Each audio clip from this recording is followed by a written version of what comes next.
just how much money and which of those we're going to be required to participate in. Again, So, so so I mean, so if we're reducing our M&O as well, right? If it's going from 1.4 to, what'd you say, 97? So, even though the tax rate. yeah, so that 2.7 is going to offset that as well, right? No, you said it was net of the, That's a net number. it's included in 2.7 is additional. Okay, that's included. Yeah, so like the other 50 that I referred to, Okay. that's the number I've seen it. When I you got you. compress the rate from $1.04 to 97, that's about the revenue that we. They were replacing that plus 2.7. Correct. Okay. Oh, so that's No. not included in, that is included in the 2.7 number. Yes. So that's our grand total. Correct. That includes the M&O, or the Yes. tax rate offset plus the salary plus all these requirements in 2 and 3.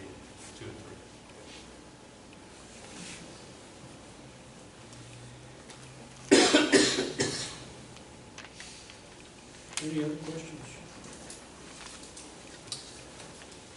So looking at this past year's spending, I mean, you come in with a new set of eyes, you're looking at it from not knowing a bunch of stuff.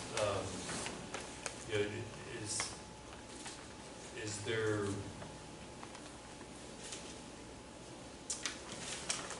opportunities that we have in our current budget based on what we're going to, you know, from a cost reduction standpoint? So I know you probably already answered that because you said that this is a balanced budget based on last year to this year, so you probably already answered I that. think the opportunity is just what you said about the budget. I think over the last 2 or 3 years, you've had a history, if you will, of spending more money in payroll than what you have budgeted.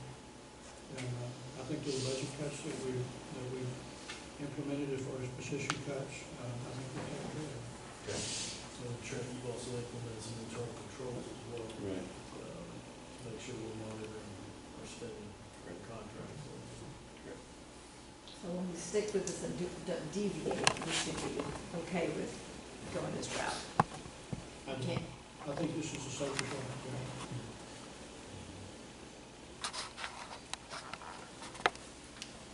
So where do the salaries fall within this? Is it, So they're all throughout, depending on the job function. okay, so it's spread throughout there, so there's Yeah, not so, one, so like Jeremy, Mr. Deck's department is function 51. okay, So maintenance and operations, the individuals that are paid for out of, that work in that department are paid for out of that as well. It's not just supplies. gotcha.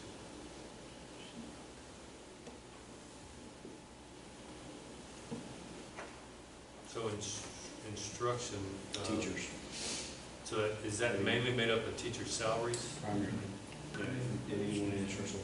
It's any direct services that we incur in the classroom, Okay, whether it's teacher salaries or teacher assistant salaries or supplies and materials that would directly impact what goes on in the classroom.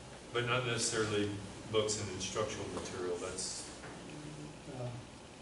It can be. it Yeah. can be, okay. It can be, but most of the instructional resources and media that function 12, that's where that would fall. It's primarily the libraries.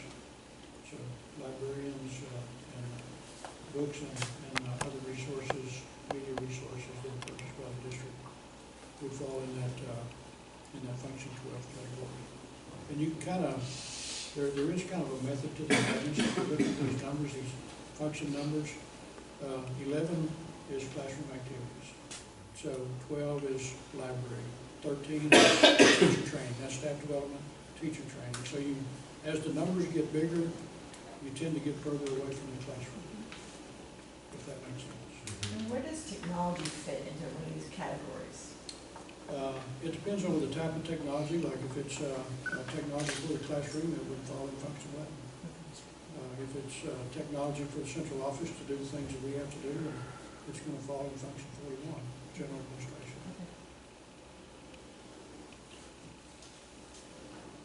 So did you visit with the other departments? Obviously payroll's over 80%, so I'm sure you worked closely with them to come up with the required amount of funding for expenses. Did you visit with Jeremy and technology and We we cut their professional travel, same as everybody else. And we cut their supplies, same as everybody else. It was kind of autocratic. Are you asking from the standpoint of maybe that there is some efficiencies that they're aware of, that they could operate a little different, you know, Jeremy changing out, you know, using different products versus one that we've always used to reduce costs? Was that kind of driving your question? Mainly make sure that they can operate within Yeah. Okay. the we budget started- they are given, but that it should be part of it going into any budget process is just because we're allotted this much, is that the Doesn't most mean- efficient way? Yeah. And maybe we make that up through efficiencies as you talk to some of the, you know, others, and we start looking for efficiencies, maybe there's opportunities to save within the year, but necessarily the budget's not going to be impacted. And Cindy, you said we're gonna look at that on a monthly basis, so expenditures. Yeah, so we'll have a budget to actual report going forward, which is, Shortly. it has not, it has been available before, however, that's one of those things that we've discussed going through. So we're able to watch it, and it becomes an accountability tool. It's not anything that, you know, because there will be sometimes, you know, if you look at somebody's budget and go, well, we're 2 months into the year, and why did you spend 60% of your budget? Well, here's, because we have to spend all this money to get the school year started, or whatever it is, and it levels out over the year. But we have those items notated so that we can have these discussions and understand what's going on a consistent basis, as opposed to, okay, now we're at the end of the school year, guess what, let's see where we're at. I think just keeping track of it. Do we cash flow these numbers out throughout the 12-month period? So we get most of our funding, starts coming in October. From an expense standpoint? Monthly financial report. Yeah, so if you're going to buy, If you're asking if we do a cash flow analysis month by month, formally and put it out on a spreadsheet, the answer is no. I'm not seeing one from your district. so for, Other districts have done that. I've not done that here, but. and I don't know, I'm just trying to understand a little bit better. So like, buying fuel for school buses, you're not gonna spend it all in 1 month. I mean, it's gonna be equal amounts, probably spread out through, forecasted out, spread out through But the if you're year. buying a bus and you know it's delivered in September, Boom, right, 102,000, right? yeah, you've got that one expense at that one time. And by the same token, I would think that if you had a certain amount in instructions, say, that you're thinking for supplies or materials or whatever, and you get into March or April, you still have a bunch, it's not, oh my gosh, we just gotta spend it all because it's there, which I historically used to see where I was teaching. It's like, oh, we gotta buy it, you know, and then it's not for that school year then, and those students.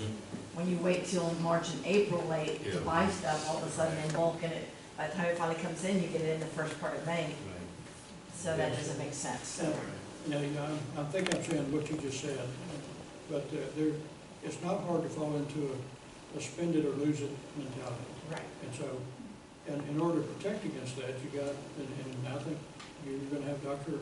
Yvette working with all the budget managers, the principals, and the directors that have budget responsibilities, not to let that happen. You know, if you don't need it, don't spend it. Right.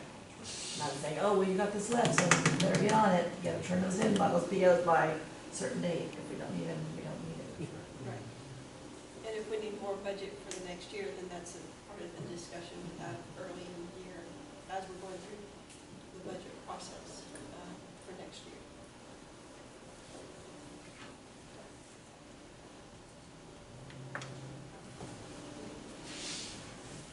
So next steps.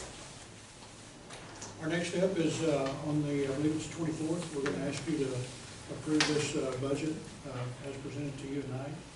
And then after the year begins, in the weeks and months to come, as we have information that's given to us and direction, and we'll come back to you and recommend, example, the salary recommendation that we're going to bring to you. That's going to be the biggest piece of the budget as we move forward that we're going to have to adjust for is the salary mandate. And so we'll bring that to you as we need to, or as we're required to.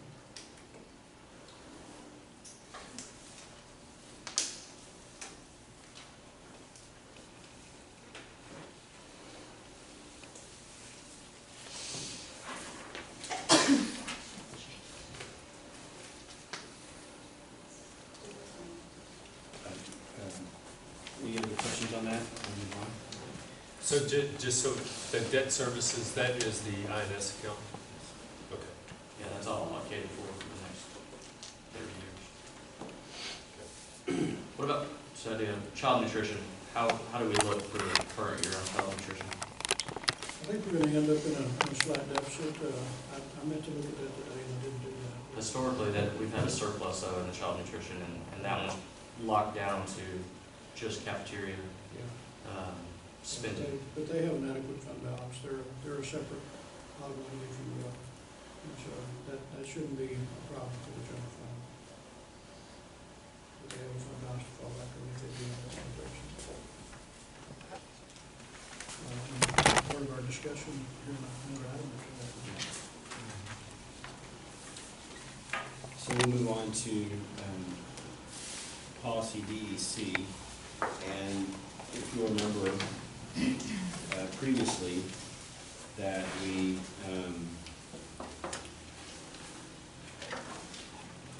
Dr. Smith shared what was a practice in the district, which a former trustee asked to bring forward and to review. And that was the separation, the paying out of local and state leave at the time of separation for those that either resigned or retired. And so Dr. Smith brought that information forward previously, received feedback, and then we were asked to bring it back. And so we chose to bring it to you tonight just because there is a financial implication to the decisions that would be related to that. It is a policy change, and then would generate administrative regulation moving forward. So Mr. Flores is here. He's going to kind of walk you through the things that were previously presented to you, and then kind of get some feedback so we can move forward with some things. Can you define state leave and local leave before, Sorry. just so, Yeah, I'll let you know. Yes, local leave is what the district provides an employee as time for sick leave to take off in case of emergencies, and that's the district provided. The state offers days too. They kind of get pushed more towards a personal, but that's state, I guess, state funded, state provided. So I mean, there's flexibility in that. State, it really goes with an employee all the way through retirement. so it's two different buckets? Two different buckets, Tracked hours-wise or whatever is tracked differently? Right, depending on the employee, right. Okay. Auxiliary is usually hourly, and teachers are days or half days. So like as a teacher, at the beginning of the school year, you're given 5 state days and 5 local days Okay. for that whole year. And you can use that for sick, vacation? Usually, and there's some of it might be, have to have a supervisor approval of different Yes, things. yeah, so as long as it Okay, we'll doesn't kinda leave it as ruin that. the school function or the school day, for Okay. example, like you could request time, a personal vacation during testing time, and your supervisor should say no, because you're ruining the school function of the day, but they are discretionary, and some you can avoid. Obviously, illness that's what they're there for. You Right. don't want someone coming in with flu. So I do want to clarify, state days, we're not actually turning in the days and getting dollar for dollar reimbursement for a teacher that takes off a day. No. So it's kind of like an unfunded mandate. Hey, you have to require 5 days of, That's exactly right. It's an unfunded mandate. The state mandates that So, you. So that does factor into There's no discretion. So what you're saying is we don't, so if the state says 5 days, they're not providing the funding to support that 5 days of vacation. They don't have a formula to support it. Now, they assume they would would. have some, well, there's not a formula to support the state days. And the local days are the same thing in a different way. That you're only required to give an employee 5 days. That's the 5 days that's the state mandate. The local days are a local decision. You don't have to give anything, but most districts give at least 5 days. So you end up with a total of 10. And then your paraprofessionals, they get, paraprofessionals typically get less, Okay. correct? They They get 5, but a total of 10, or is it Total of still a 10. total of 10? Okay. Sorry, Max, I want to go back to the budget. Yeah. So we include those days into the salary budget, right? State and local? For those positions where you would hire a substitute, yes. Okay. Like, I'll use myself as an example, if I'm a full-time employee and I'm out sick, and you don't hire a sub, and typically you wouldn't for a position like mine, then there's no cost to the day. I'm just gone, and I show back up when I show back up. But for a substitute, you have to fill a seat, you have to have Yes, yeah, a like a position teacher, filled. like for a teacher, for example, that's where most of your costs are associated with, is with teacher, because you have to have somebody in the classroom. And so from a budget standpoint, we prepare for For the that. budget. Okay, good, sorry. All right. So, DEC local, the page 7 is the only page affected with the change, if the change policy happens here. And what I'm gonna walk you through is DEC exhibit. We need to create an exhibit that'll really guide us through on, guidelines on what to do with these days when people separate with the district. We do have a guideline currently, so let me start with this sheet. I was working with 3 sheets. I realized you guys wouldn't have the room to spread out, so I just created this sheet for you, the cheat sheet. It's 2 pages, but it shows you the 3 different options, your current, the option 1 that I'm proposing, option 2 that I'm proposing side by side, and you kind of read their differences. A lot of information, so hopefully this will help you. I'll walk you through it, and then you guys can ask me any questions. So, you guys want to work off of this sheet? So before we get into that, do we have any history on why this was originally started here? What the mindset was of paying out? My understanding, based on the trustee that asked the board, was to encourage teachers that were going to be retiring, or those that potentially had left the district or were going to leave the district, for them to stay in the classroom versus use their days. That's what was shared with me. The policy that Max mentioned earlier, it just says the C exhibit. I was not aware of this until well into last summer, that this existed, because a lot of places do have it in a more transparent place, and so it was a document that was just held in HR. And so the reason we're proposing a policy change and then adding the exhibit, so that any individual that chose to go this route, it's front and center, that the board is fully aware of it, it's out there on the website. Transparent. And very transparent. Yeah, and also I think we need to lock limits on some of these guidelines that don't have limits, because it will really help us budget versus not the unknown.